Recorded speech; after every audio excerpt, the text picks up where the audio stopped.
So hi everyone. Now we are going to deal with the part 4, that is the uterine relaxants or tocolytics. So regarding the introduction portion, these are the drugs which decreases the uterine motility. They inhibit or decreases the contraction of the uterine smooth muscles.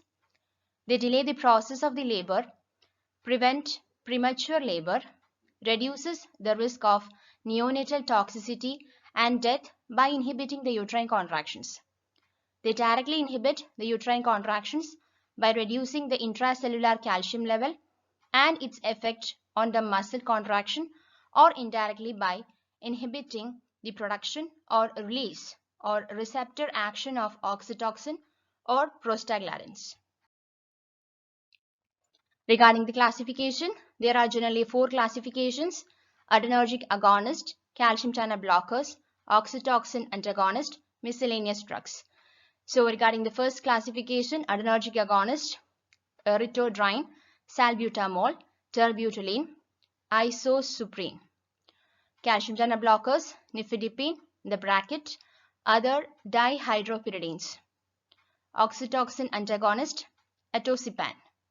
Miscellaneous drugs, magnesium sulfate, progesterone, nitrates, and halothane. So the beta-2 adrenergic agonist, the first classification. So they reduces the contraction of uterine smooth muscles by binding to the beta-2 receptors present on the myometrium. So generally the uterus is made up of 3 layers. The thick wall of the uterus is made up of 3 layers. They are the endometrium, myometrium as well as the perimetrium. The middle and the thickest layer of the uterus wall is said to be the myometrium. It is mostly made up of the smooth muscles. So the receptors that is presented on the myometrium, that is the beta-2 receptors, by binding the drugs to the beta-2 receptors, it generally reduces the contraction of the uterine smooth muscles. So they delay the process of the labor for 1 to 3 days, but decrease in the perinatal morbidity. So regarding the perinatal morbidity, it generally refers to the death of the fetus or neonate and is the basis to calculate the perinatal mortality rate. So perinatal morbidity or mortality is referred to the death of the fetus or neonate and is the basis to calculate the perinatal mortality rate. So they delay the process of the labor for 1 to 3 days but decreases the perinatal morbidity and the mortality has been unsuccessful. So these are the drugs of choice for suppressing the premature labor and delaying delivery in case of the acute fetal distress. So the acute fetal distress is an emergency pregnancy. That is, sometimes there may be delivery complications in babies can be happen due to the experience of the oxygen deprivations, etc. So these are the drugs for the choice for suppressing the premature labor and delaying delivery in case of the acute fetal distress. So the first drug that is regarding the beta-2 adrenergic agonist is said to be the salbutamol. So it is administered by the IV infusion at a rate of about 10 microgram per minute, which is gradually increased to 45 microgram per minute. So this dose is being increased until the uterine contraction becomes normal. Then it is being gradually decreased thereafter. It can be also given as the intramuscular form in a dose of about 100 to 250 microns. So next is about the ritodrine, the second drug that is belonging to the beta-2 adrenergic. It is administered in the form of IV injection at a rate of 50 microgram per minute, which is increased for every 10 to 20 minutes until the uterine contraction becomes normal, and the dose is maintained for an hour thereafter. That is, the drug is being administered in the IV form at a rate of about 50 microgram per minute, which is generally increased for every 10 to 20 minutes. So there is an increase in the dose for every 10 to 20 minutes until the uterine contraction becomes. So until the uterine contraction becomes normal, there is an increase in the dose for about 10 to 20 minutes, and then the dose is maintained for an hour thereafter. So a dose of about 10 mg is given intramuscular for about 2 days for maintaining the normal uterine contraction. So in order to maintain the normal uterine contractions, a dose of about 10 milligram is then given as intramuscular for 2 days. So next is about the some undesirable effects. That is the nausea, that's a tendency to vomit. Then vomiting, hyperapnea. Hyperapnea is the increased depth and rate of breathing. Next is about the palpitations. That is the sensation of heart is racing, a sensation that the heart is racing or skipping a beat. It is said to be the palpitations. Then tremors. Tremors is about the involuntary shaking or movement. It is said to be the tremors. Hypokalemia, it is referred to a low level of electrolyte potassium in the blood. Then hyperglycemia, high blood sugar levels. And hypotension. Hypotension means the decreased in the blood pressure. Next about the are some of the undesirable effect. So moving to the next classification about the calcium channel blockers. They generally act by inhibiting the entry of the calcium ions into the myometrial cells through the voltage dependent L-type channels. So the calcium channel blockers, there is said to be a voltage dependent L-type channels. So through the voltage dependent L-type channels, the calcium ions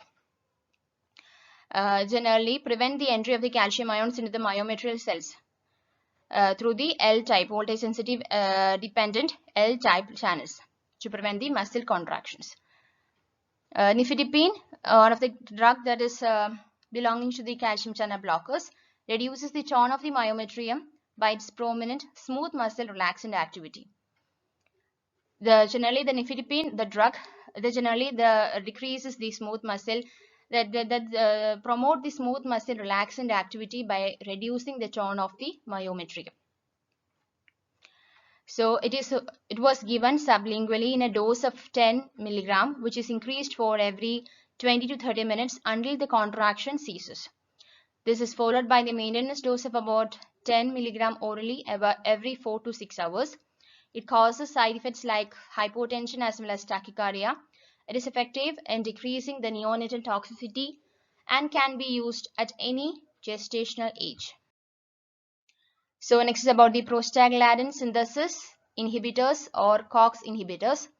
So one of the drug, it is said to be the indomethacin, which is a prostaglandin synthesis inhibitors. They generally delay the process of the labor by inhibiting the cyclooxygenase 2, preventing the synthesis of the prostaglandins. Premature labor birth is being prevented. Then its unpredictable efficacy, premature closure of the fetal ductus arteriosus. So it is said to, the fetal ductus arteriosus is generally said to be the fetal ductus arteriosus is generally said to be the ductus arteriosus is also known as the ductus botalli, is a blood vessel in the developing fetus connecting the trunk of the pulmonary artery to the proximal descending aorta. That is, this is a blood vessel that is developing in the fetus, generally connecting the trunk of the pulmonary artery, connecting the trunk of the pulmonary artery to the proximal descending aorta. So then decreases in the amniotic fluid and changes in the intraventricular hemorrhages in the newborn. So due to these all factors, it has been prevented in such that is in the pregnancy conditions. Due to the unpredictable efficacy, premature closure of the fetal ductus arteriosus, decreased in the amniotic fluid, and the changes of the intraventricular hemorrhages in the newborn. So because of all these factors, it has been prevented in this condition. And it's been restricted, it's used only to the dysmenorrhea. So the dysmenorrhea is said to be the cramps and pelvic pain with menstruation. So with some causes such as the heavy flow, passing clothes, uterine fibroids or endometriosis. So in such conditions only this drug is being used. Next about the oxytocin receptor antagonist. Drug is said to be the atosiban, which is a competitive antagonist of the excess oxytocin. So atosiban is a competitive antagonist of the excess oxytocin. It generally inhibits the premature uterine contraction, delay the preterm delivery. Its safety is still uncertain. Next is about the miscellaneous drugs. That is the magnesium sulfate. It is effective in inhibiting the uterine contraction by reducing the calcium, intracellular calcium in the myometrial cells of the pregnant woman. So, generally the myometrium consisting of the the cells within this myometrial cells generally consists of the intracellular calcium. So, it is being prevented by reducing the concentrations of the myometrial concentrations of the intracellular calcium in the myometrial cells in the pregnant woman, as a result of which the contraction is being inhibited. Contraction is being inhibited. So it is generally preferred over the beta 2. So it is considered to be more favored than that of the beta 2 agonist.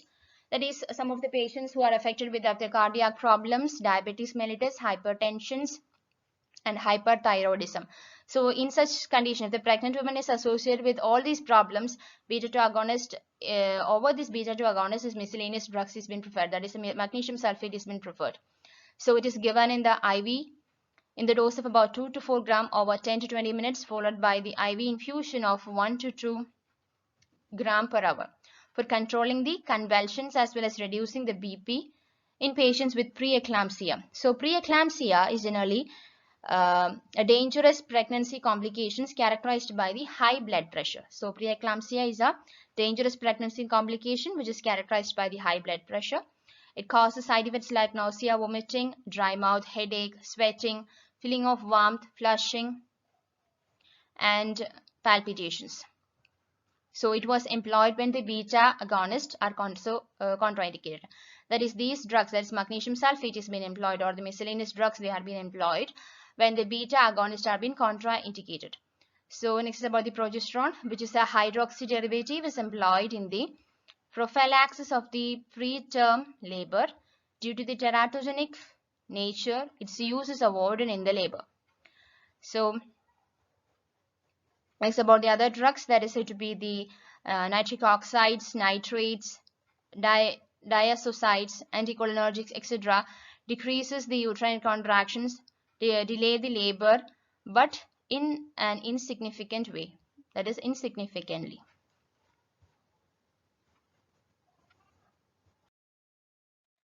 Thank you all. So this slide was generally associated with that of the uterine relaxants or tocolytics. Thank you all.